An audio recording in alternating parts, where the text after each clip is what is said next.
mudando um pouco o protocolo da direção, eu vou ler essa mensagem. Vocês, por favor, acompanhem, porque essa será a nossa mensagem de abertura para o nosso trabalho de hoje. Aos queridos irmãos cristãos, que o amor único de Deus guie as vossas almas cada vez mais perto de Jesus. O Evangelho de Jesus é o pão divino que alimenta as nossas almas, sacia todas as nossas necessidades. E quando esses ensinamentos nos são descritos à luz da doutrina espírita, então, meus amigos, é que sentimos o grave dever e compromisso para espalhá-los à nossa volta e colocá-los sobre o velador para iluminar e aquecer a todos os corações. Todos nós somos carentes dessa luz e por isso precisamos aprendê-lo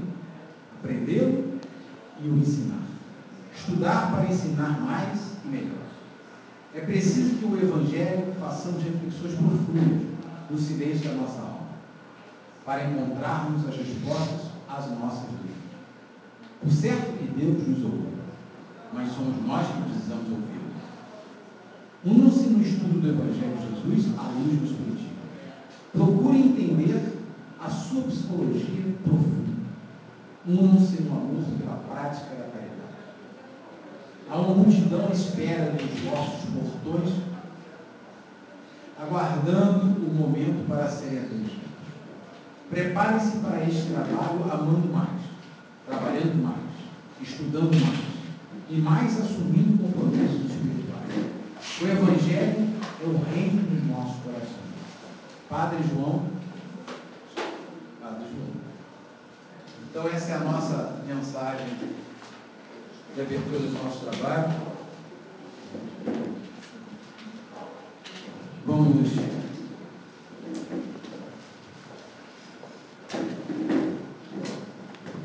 aproveitar esse momento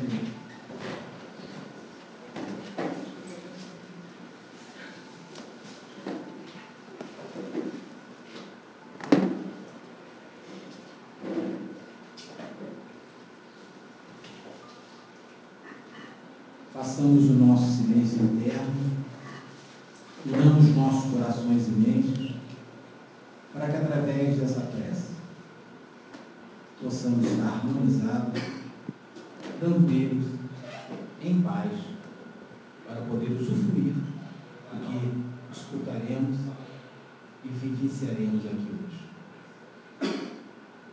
Pai Celestial, Tu que tudo sabes e tudo vês e sempre nos atende. Tu que nos enviaste Jesus, o Mestre querido,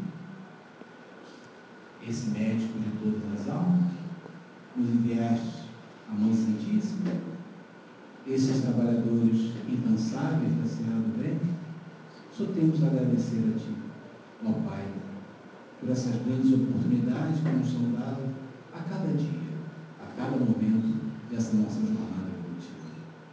Que hoje seja uma noite muito especial para todos nós aqui presentes, encarnados e desencarnados.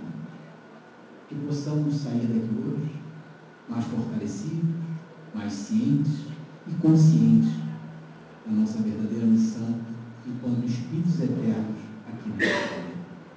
Obrigado aos nossos irmãos cristófagos que se anteciparam a nós e prepararam esse ambiente para que tudo flua com amor, carinho e muita fraternidade. Que assim seja. Vamos lá? Vamos trabalhar?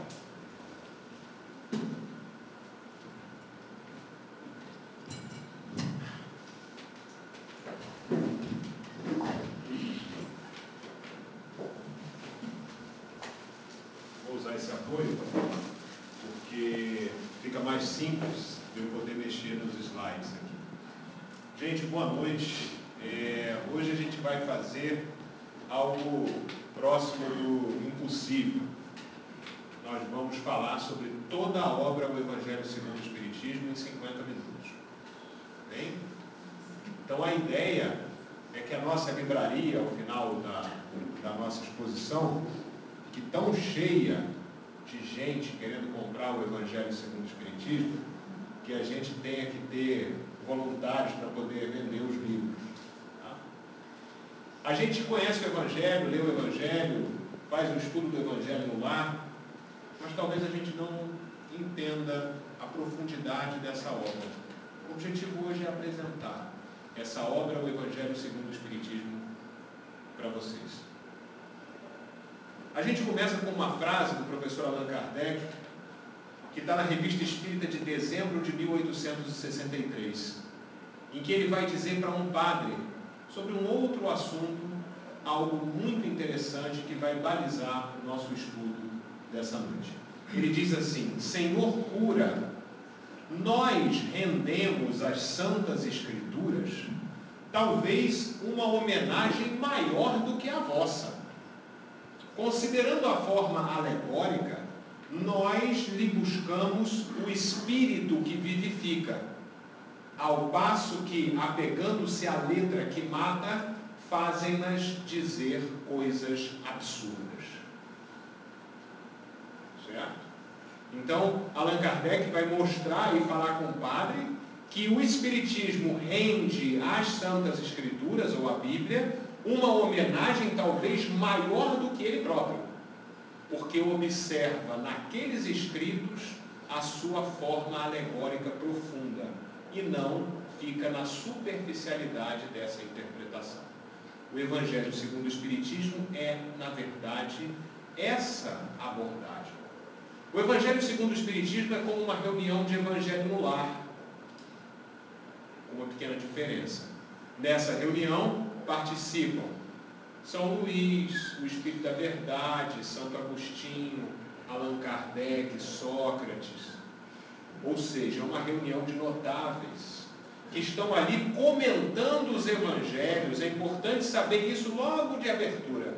O Evangelho segundo o Espiritismo não é um evangelho a mais, além dos evangelhos canônicos de Mateus, Marcos, Lucas e João. Ele é um livro que faz uma leitura profunda das obras evangélicas canônicas, que são os 4 evangelhos. Tá bem? A gente vai começar falando sobre o caminho que levou à chegada do Evangelho segundo o Espiritismo, sempre com Kardec.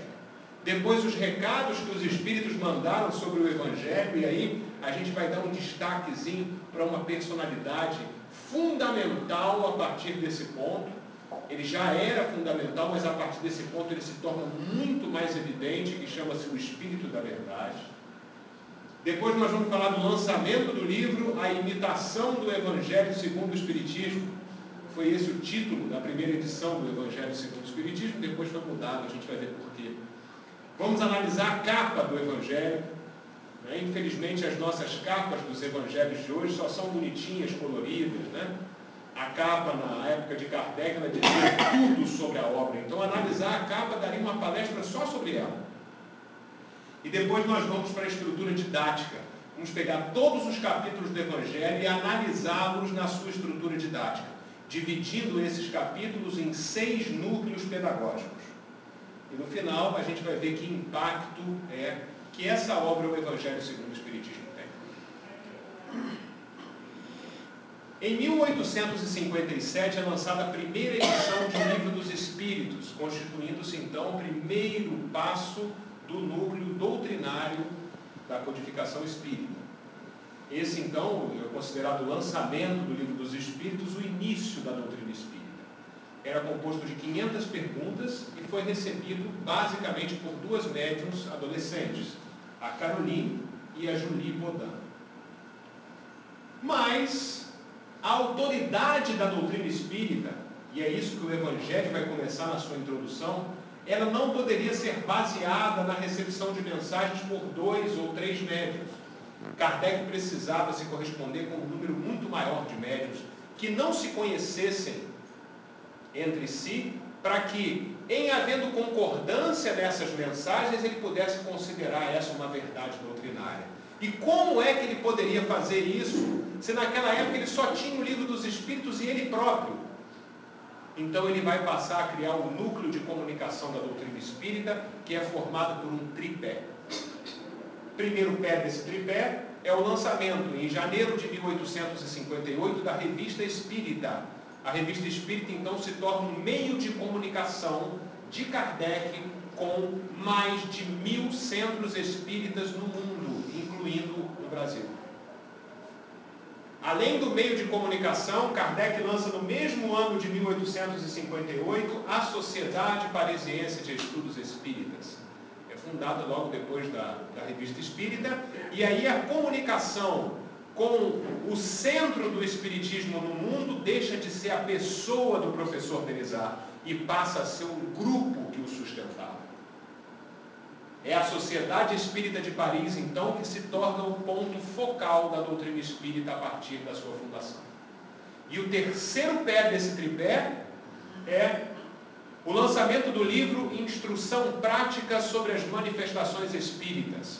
Então, com esse livro, Kardec vai estimular a criação de grupos mediúnicos como um manual prático, para que esses grupos mediúnicos, se comunicando com a Sociedade Parisiense de Estudos Espíritas através da Revista Espírita, pudessem criar essa massa crítica para realizar o controle universal dos ensinos dos espíritos, que a gente vai ver logo depois o que é.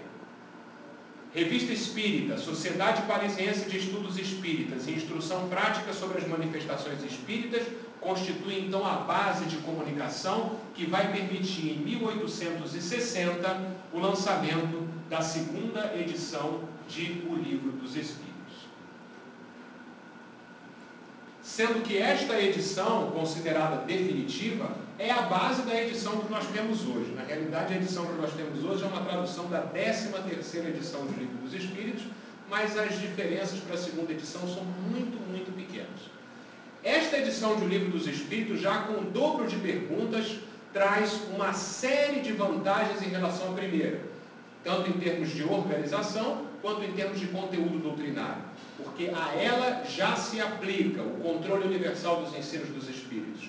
Ou seja, aquele tripé que foi lançado por Kardec 2 anos antes, já dá os seus frutos e já permite considerar essa edição do Livro dos Espíritos como a base doutrinária da doutrina espírita. A primeira edição não é. No ano de 1860 acontece o maior evento de divulgação espírita, que já se teve notícia à época de Kardec. Aí vocês vão dizer, um grande seminário, um grande congresso, não é? A reunião de notáveis espíritas, nada disso. Foi a queima de livros espíritas, em especial o livro que é o Espiritismo e o Livro dos Espíritos, no chamado Auto de Fé de Barcelona. O bispo reuniu as obras espíritas e pôs fogo nessas obras em Barcelona, em público.